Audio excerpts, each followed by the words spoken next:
Hi everyone and welcome to my channel. Today's topic is something that's important to everyone, saving money. Whether you're looking to build an emergency fund, pay down debt or achieve a long-term goal like retirement planning, saving money is a crucial step. But let's be honest, it can be tough. But did you know that even small changes in your daily habits can lead to big savings over time? Throughout this video, I will provide actionable tips that you can personalize to fit your financial goals. I will break this video in two parts. First, I want to walk through step-by-step method you can use to motivate yourself and jumpstart your savings journey. Then we will look into the short, medium, and long-term savings and investment options. So by the end of this video, you will have a thorough understanding on what are the different strategies and savings and investment options to consider depending on your goals time frame. Hi, if you are new here, my name is Parul. I'm an economist by profession with many years of financial consulting experience.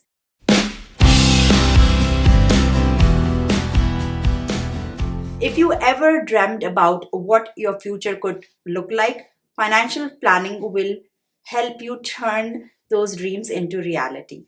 So, without any further ado, let's get into it. The first step is figuring out what's important to you and your family. Here's how to break down your financial goals into manageable steps. So, we start by understanding the difference between short term, medium term, and long term when it comes to goal setting.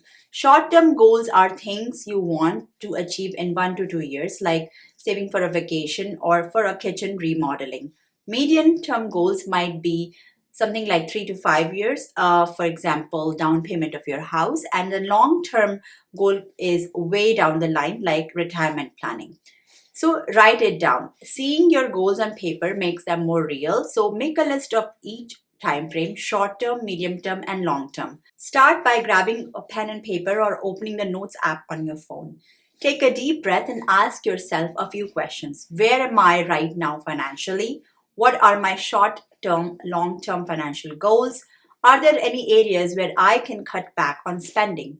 Maybe you can make a table like this with 4 columns. In the first column, you will have the type of goals, whether it's for short term, medium term, or long term. Then next, write the specific goal. What exactly are you saving for? For example, a short term goal might be saving $1,000 for a vacation in 6 months. And then the next columns, write how many years down in the future you need it by. So the duration of it. And write the dollar amount in the final column. I mean, how much will it cost?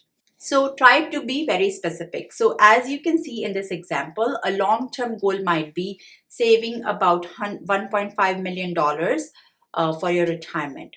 But remember to be flexible because life happens, and make sure to review this list regularly and adjust it as needed. Okay, with this background, let's move to the next part of this video, which is looking at the savings and investment options for these goals. Let's start with short-term goals, the duration of which is typically 1 to 3 years.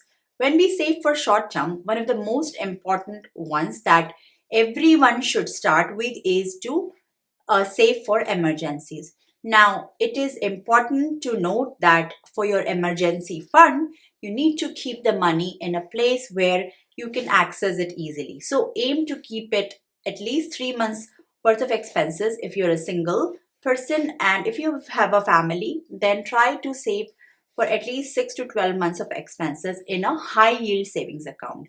This will give you peace of mind for any unforeseen event. If you lose your job or if something happens to you, like your car breaks or you have a plumbing issue in your house, so you need to have that cash available at all times for immediate use. And you don't have to dig into your retirement investment or go into credit card debt for that. So the best option for short-term saving goals are high-yield savings accounts. These accounts offer easy access to your money and they give you a higher interest rate than traditional savings accounts do. These are good options for having liquid cash whenever you need it. I'm not a proponent of keeping money in a traditional savings account like the ones from Bank of America, Wells Fargo, Chase, or Citibank because they do not give you any interest literally. the rate is so low, it's like 0.01% to 0.02%, which is like receiving a penny on $1,000 that you save annually. So just make sure that the high yield savings account are FDIC insured, which means that in case of any default, your money is protected up to $250,000. I have another detailed video on different high yield savings account options, and I have created a list with all the features, the minimum requirements, and so make sure to check that video here in the cards. And after you're done watching this video, then you go and check that video. And I've also put the link in the description below. Please understand that for short term and medium term, you save money in a relatively safe place like a high yield savings account or in a CD. Whereas for the long term, we would invest our money for a long period of time so that can make us wealthy. As of now, because of the high interest rates overall, these high yield savings accounts are paying close to 4 to 5% interest rate annually, which is much higher compared to the traditional savings account, which, as I mentioned, pay as little as 0.01%. The good thing about high yield savings account is that they are just online only banks, so they don't have to pay for rent on their buildings, or they don't incur any overhead expenditures like traditional brick and mortars banks do. So they save on those expenses and then pass them to their customers through higher interest rates. Okay, now let's look at the saving options for your medium term goals. The duration for those can range from anywhere from 3 to 8 years. The options here will be still relatively safe, but will give you a little bit higher interest. As of now, I would say anything around 4 to 6% would be a good medium term uh, interest, medium term return. But keep in mind that these percentages and the rates will change according to inflation. So this data is current as of today.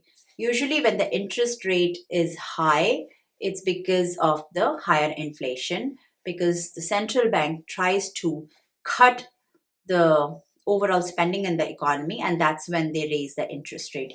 But when the inflation falls to the normal range, which is around 2% in the United States, the interest will rates overall in the economy will come down. Okay, so the first option in the medium term category is the CD, or the certificate of deposit. It usually locks your money for a fixed term in exchange for a guaranteed interest rate. They are generally safe and offer slightly higher rates than savings accounts, but you can't access your money without penalty before the term ends. So the percent depends on the length of how long you lock the money for. Usually, the higher the term, the higher the interest.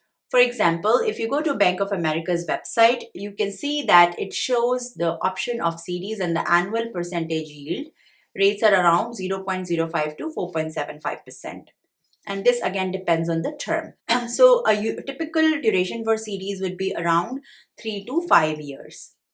By the way, if you are finding value in this video, please make sure to give it a thumbs up, and it gives me the motivation to keep doing the research, and it also helps my channel grow through YouTube algorithm. Also, if you haven't, please subscribe to my channel. Second popular saving option in the medium term categories are the I bonds. These are inflation protected bonds issued by the US government, and they offer a competitive interest rate and tax advantages.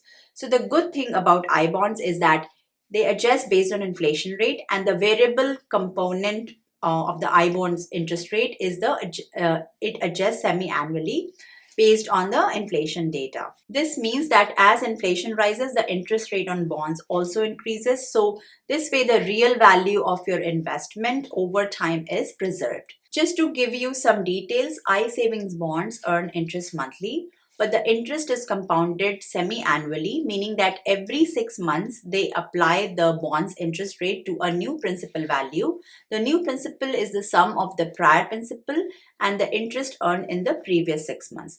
With I bonds, your principal is protected and safe. However, if you cash the bond before 5 years, then you will lose up to the last 3 months of accrued interest. So again, this is a good option for medium term. The rate for I bonds right now is around 5.27%. The next option that comes to my mind for medium term savings is the money market accounts. Money market accounts offer check writing privileges and slightly higher interest rate than savings accounts do, but will have limitations on withdrawals. So, again, this is not something that you can withdraw whenever you need to. So, without paying any fees. So, this is a medium term option. By the way, high yield savings account are still a good medium term investment options because they also have the option to withdraw your money whenever you want to, and as of now they are paying a decent interest rate. Okay, let's move on to our last goal, which is investing for the long term or to grow your wealth. Here I want to say that any investment that gives you an average return of 7% or more annually would be in the long term investment category, and these investments are usually done for 8 or more years. Since the duration of this investment is usually 10 or more years, you start to see some good returns. These can include a combination of tax advantage account, taxable brokerage accounts, real estate, and investment in commodities like gold. If you watch my other videos before, I'm not a strong proponent of investing in crypto. Okay, let's understand the options that I just listed. So, the first one that comes to my mind is the IRA or the individual retirement account. They offer tax benefits for retirement savings, but there's a catch. You cannot withdraw money without a penalty before you reach 59 and a half years of age. There are different types of IRAs, so be sure to research which ones suit you best. With the traditional IRAs, you will pay taxes upon withdrawal in retirement, whereas Roth IRAs withdrawals are tax free. Essentially, you can choose between tax benefits now or in the future, not both. Traditional IRAs offer instant tax gratification, whereas the Roth IRA will have the delayed gratification.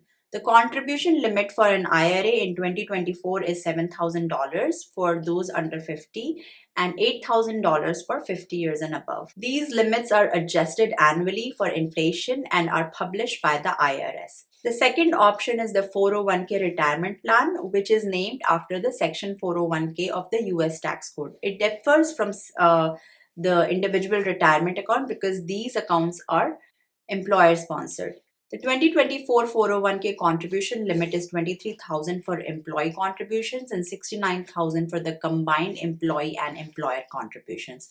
This is a little bit higher than the last year. If you are 50 or older, you are eligible for an additional 7,500 in catch-up contributions, which can raise your employee contribution limit to 30,500.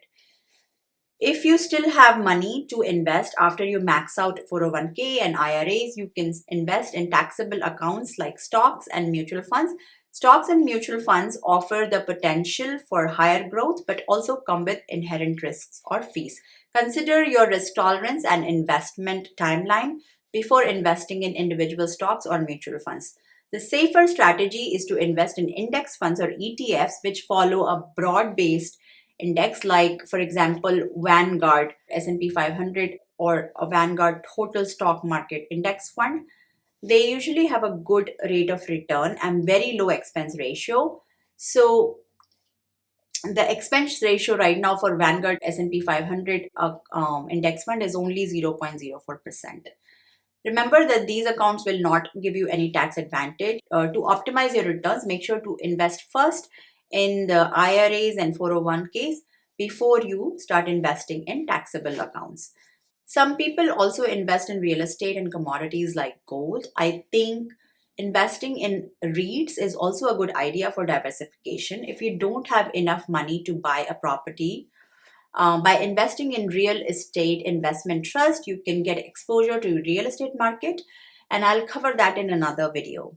I think this is a lot of information to process already. Remember to do your research and just don't go with someone's advice blindly. In future videos, we can dive deeper into these other different investment options. Let me know what interests you in the comments below. Thank you so much for staying till the end, and please don't forget to hit the like button and subscribe to my channel if you found this video useful. Take care. Bye.